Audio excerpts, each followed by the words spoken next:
Drove for 3 hours without turning on the radio. That's how I knew something was wrong before my son even finished the sentence.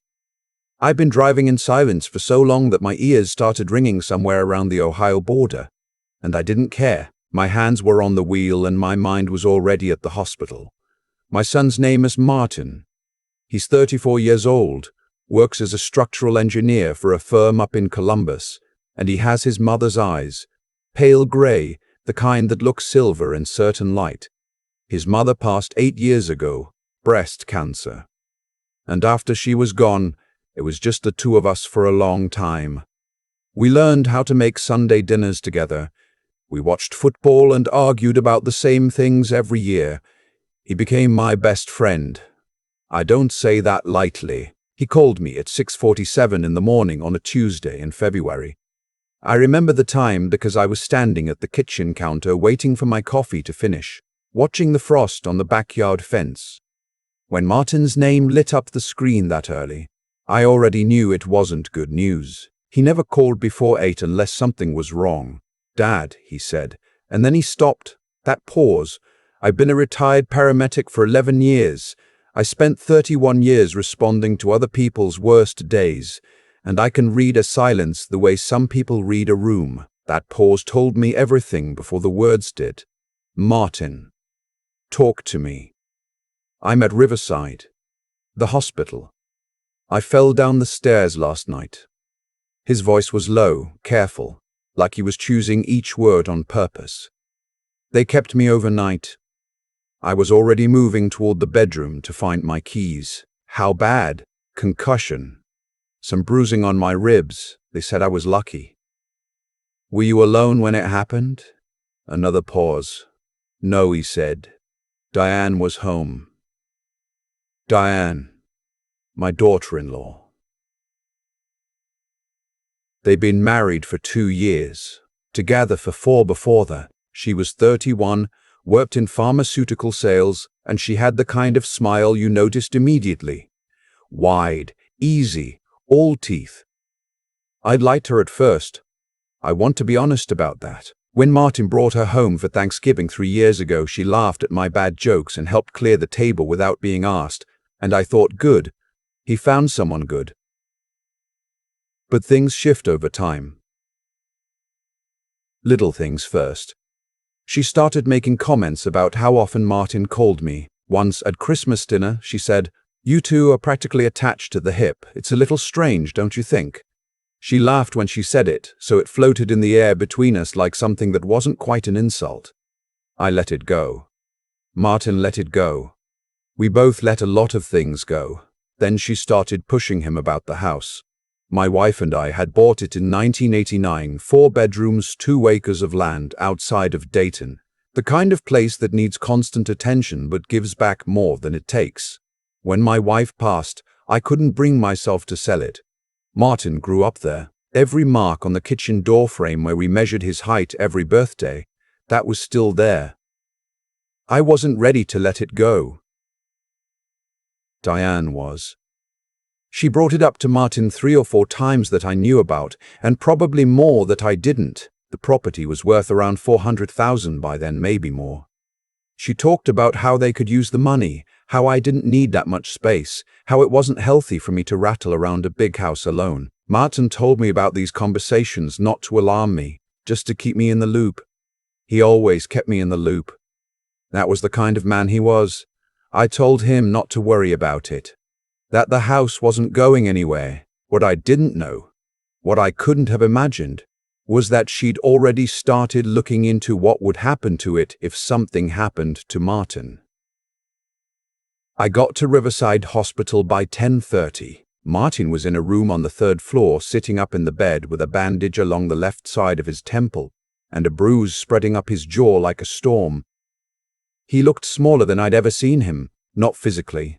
Martin is 6'1", built solid from years of weekend hiking, but something in his posture was collapsed inward. Diane was in the corner chair. She stood up when I came in, reached toward me for a hug. I shook her hand. I don't know why I did it. Something in my gut just said no. I shook her hand like she was a stranger, and she looked startled for half a second before the smile came back on. I went to my son. "Tell me what happened," I said. He said he'd gotten up around midnight to get a glass of water. The stairs in their townhouse were hardwood, steep. He said his foot slipped on the top step and he went down most of the staircase before catching the banister rail. Hit the wall at the landing. He remembered lying there and calling for Diane, and she came out and called 911. It sounded like an accident. It sounded like an accident the way a lot of things sound like an accident before you pull back the layers. "Had you been drinking?" I asked. "One beer. Hours before. Were the lights on?" "I turned the hall light on. I always do." He stopped. Looked at the blanket. It was off when I woke up. I didn't say anything to that, not yet. Diane offered to go get coffee. As soon as she left the room, Martin looked at me and something changed in his face. "Dad," he said quietly, "this isn't the first time." He told me slowly, "The way you tell someone something you've been carrying alone for too long." 6 months ago, he'd gotten sick, badly sick. Vomiting, dizziness, shaking hands. He'd chalked it up to a stomach bug and worked through it over 2 weeks. Then it happened again in November, and again in January, milder that time, but accompanied by headaches that lasted for days. He'd gone to his doctor. Blood work came back showing elevated liver enzymes. The doctor told him to cut back on alcohol, which he barely drank anyway, and to reduce stress. They chalked it up to overwork. "I didn't tell you because I didn't want you to worry," he said. "Martin, I know. Have you been eating and drinking normally? At home, I mean. Is she cooking?" He looked at me for a long moment. "She makes my coffee every morning. She makes my coffee every morning," he said. "She insists on it, says it's her thing, her way of taking care of me." He paused. "I've been drinking it every day for about 8 months. The silence in that hospital room was the longest of my life. I didn't say the word I was thinking. I didn't want to say it out loud until I knew. But I'm a retired paramedic. I've seen accidental poisoning. I've seen what deliberate poisoning looks like too, though I never thought I'd see it aimed at my own son. I squeezed his hand and told him I'd be right back. In the hallway, I called my brother-in-law, Ted, retired detective, 26 years on the force in Cincinnati. We had Thanksgiving together every year, and he fixed my fence the summer after my wife died, and I trusted him the way you trust someone who's never once given you a reason not to. "Ted," I said, "I need your help. No questions yet, just help." He said, "Tell me where to start." Diane had a routine. She left the house at 8:15 every weekday morning, drove to her sales territory, and didn't come back until 6 or later. Martin worked from home 3 days a week and in the office too. On his home days, he was alone. Ted suggested I talk to Martin about getting a small, discreet camera for the kitchen, not connected to any app Diane might have access to.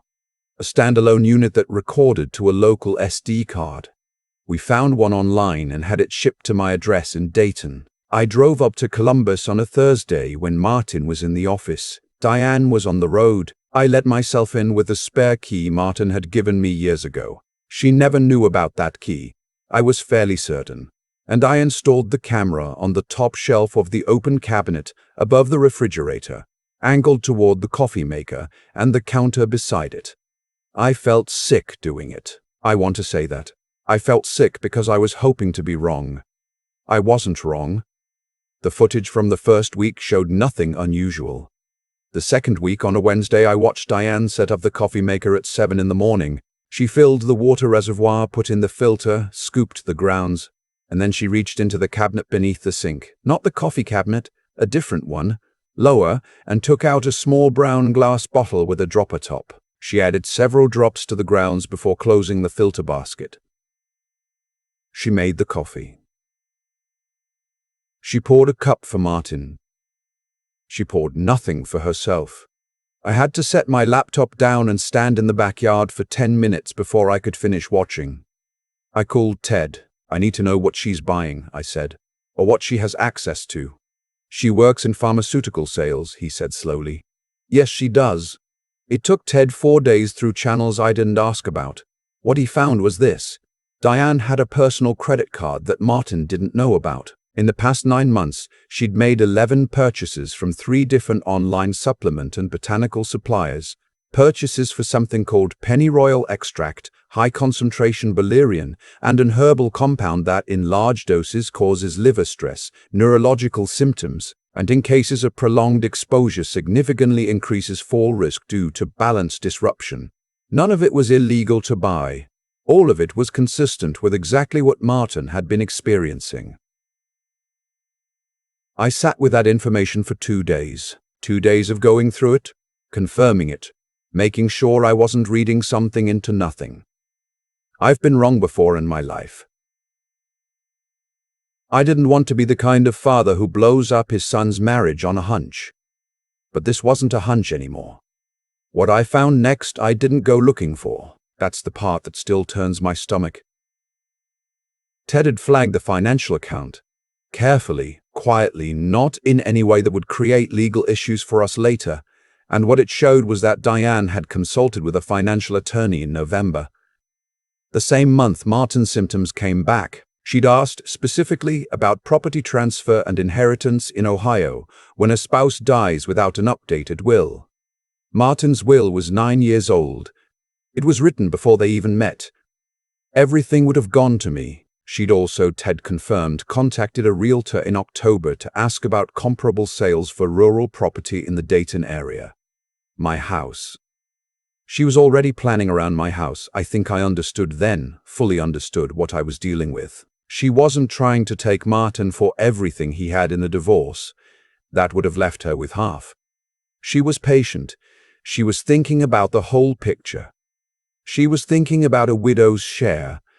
I went back to the hospital in my memory, and I thought about that morning. Diane in the corner chair. Martin with the bruise spreading up his jaw.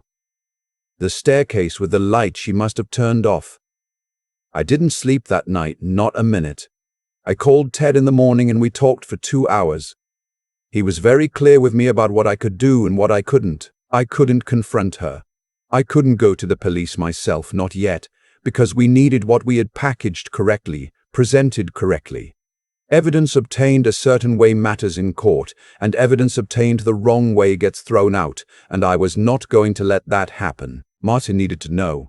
I drove to Columbus on a Saturday, told Diane I was taking my son to lunch, and I took him to a diner 3 miles from their house that she'd never been to. I put my phone face down on the table between us, my coffee in front of me, and I told him everything. He didn't speak for a long time. He stared at the table. His jaw was working like he was chewing on the words before they could come out. "Show me," he finally said. I showed him the footage. I have seen my son cry exactly twice in his adult life, once at his mother's funeral, and once the night he called to tell me his dog had to be put down. He didn't cry at that diner table. He went very still instead. Pale and still in a way that scared me more than tears would have. "How long?" he said. The purchases go back 9 months. The liver issues started around the same time. He put both hands flat on the table and stared at them. "She makes my coffee," he said. Not a question. Just something he was saying out loud, processing out loud. Processing out loud. "Every single morning she makes my coffee." I reached across and put my hand on his. "You're not drinking it anymore," I said, "starting right now." We moved carefully. That was the hardest part, moving carefully when every instinct I had was screaming to move fast. Ted connected us with a civil attorney in Columbus named, well, I'll just say she was one of the sharpest people I've ever been in a room with. She reviewed everything, the footage, the purchase records, the financial consultations Diane had made. She contacted a toxicologist through her office who agreed to analyze the coffee from the machine in Martin's kitchen, using a sample Ted helped us collect, legally, properly, with Martin's full consent as a resident of the home. It took 3 weeks. The results confirmed the presence of pennyroyal extract in the coffee grounds, not a trace amount, a deliberate amount.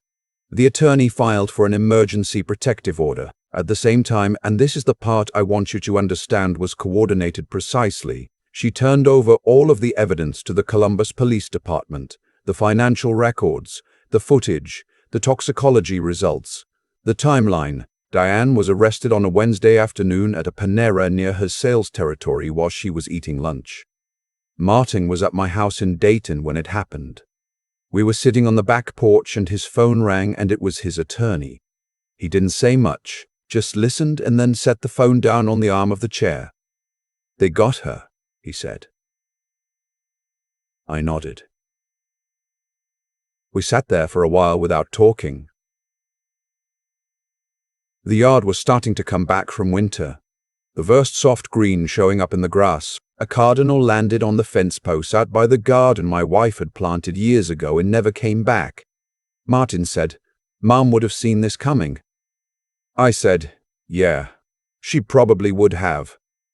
The charges were serious: domestic assault, aggravated poisoning, criminal endangerment. The DA's office, once they had everything in front of them, also began looking at the staircase incident more closely. A neighbor, a retired schoolteacher who lived in the townhouse directly across the parking lot, came forward to say she'd seen Diane's car still in the lot at 1:15 in the morning the night Martin fell. Diane had told the police she'd been asleep. The neighbor had been up with her dog and remembered because she'd thought it was odd that the car was running in the lot that late in the winter. Small things add up.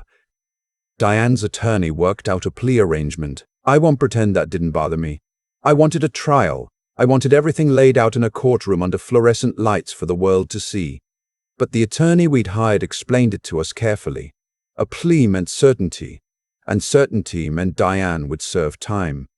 Actual time, 3 years in state correctional with 5 years probation to follow. She would lose her pharmaceutical sales license permanently. She would have no claim on any joint property, no right to any part of Martin's estate, nothing. She signed the papers on a grey morning in April. Martin wasn't there. He didn't want to be in the same room, and I respected that. I was there, though. I sat in the back of the courtroom and watched her stand before the judge and enter her plea, and I watched the judge accept it, and I thought about the coffee. About every morning for 8 months, about how she poured him a cup and handed it to him, and he thanked her and trusted her and drank it. I thought about the light at the top of the stairs. I didn't feel satisfaction when it was over. I want to be honest about that too. I felt something more like exhaustion and relief and a low, steady grief for the time my son lost and the health he'll spend another year recovering. He's doing well now. He's got a new doctor who's monitoring his liver function. His enzyme levels have been coming back toward normal, and his balance has improved since he stopped being poisoned. He put it that way himself. Since I stopped being poisoned, he says it flat, without drama the way he says most things. He's the best man I know. He moved back in with me for 3 months while everything was being processed. We made Sunday dinners again. We watched football. He fixed the gutter on the south side of the house that I'd been putting off for 2 years, and I taught him how to refinish the hardwood in the hallway the right way, the way my father taught me. On the last Sunday before he moved back to Columbus, he found a new apartment, a good one, a third-floor unit which made us both laugh for a moment before we remembered why it mattered. We sat on the back porch after dinner, and he said something I've thought about every day since. He said, "I keep thinking about what would have happened if I hadn't called you that morning, if I'd just gone home from the hospital and not said anything." I said, "You did call. But if I hadn't." "You did, Martin." He was quiet for a moment. "I called you first," he said, "before I even called a friend, before I figured out what I was going to say. You were just the first person I thought of." I didn't trust myself to say much after that. I just nodded, and we stayed on that porch until it got dark and the temperature dropped and we finally went inside. The house is still here, both of us still in it, one way or another. That's what I kept. That's what she didn't get to take.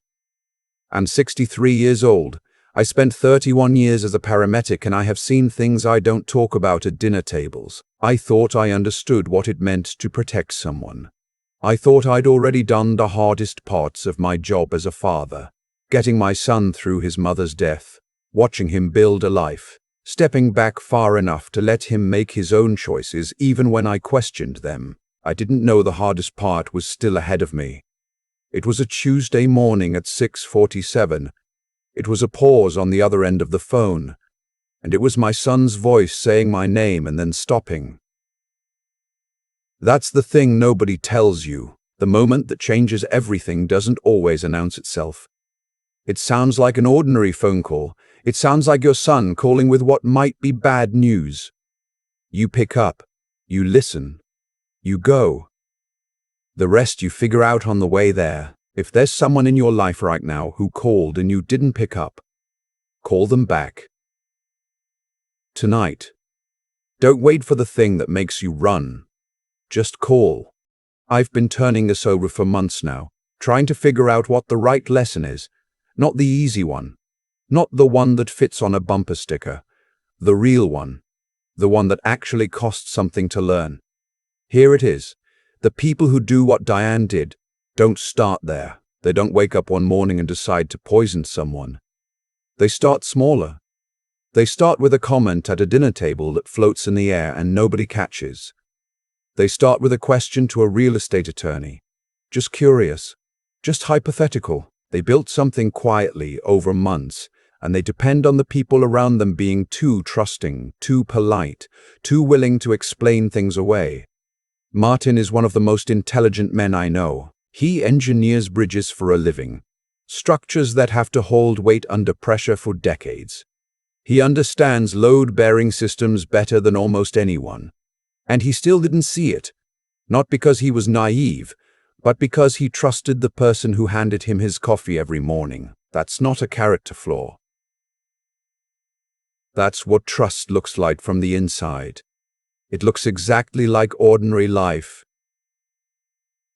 What I keep coming back to is the part he said at that diner. I didn't tell you because I didn't want you to worry. He was sick for months and he carried it alone because he thought protecting me from the information was the kind thing to do. I understand that. I raised him to be considerate. But somewhere along the way, being considerate became being silent, and silence was exactly what Diane was counting on. That's the thing about people who do harm slowly. They need silence to operate. They need everyone in the room to be too polite to say the uncomfortable thing out loud. The moment Martin said the words to me in that hospital room, the whole structure started to come apart. Not because I'm some hero, because he talked. And Ted, my brother-in-law, 26 years on the force, he moved quietly, carefully, and correctly. He didn't act on anger. He acted on evidence. There's a version of this story where I drive to Columbus and confront Diane directly and she destroys the bottle and lawyers up and my son spends 2 more years being slowly poisoned while we have nothing. That version exists. We chose a different one, on purpose, because patience and precision matter more than the satisfaction of saying what you know out loud before you can prove it. That's the triad I want to leave you with. Because I believe in it from 63 years of being a person on this earth. You need the moral clarity to know when something is wrong, the intelligence to move correctly once you know, and the endurance to do it slowly enough to do it right. Any one of those without the others gets you in trouble. The anger without the patience burns the evidence. The patience without the moral clarity becomes complicity. The intelligence without the courage to act becomes just knowing something terrible and doing nothing about it. Diane made her choices. Every step she took, the bottle under the sink, the financial consultations, the light at the top of the stairs, those were choices, each one building on the last. And every one of them left a trace. That's the part she didn't account for. You can be patient and calculated and still leave a trail. Because the world is not as private as people think it is when they're doing something they know is wrong. Martin is okay.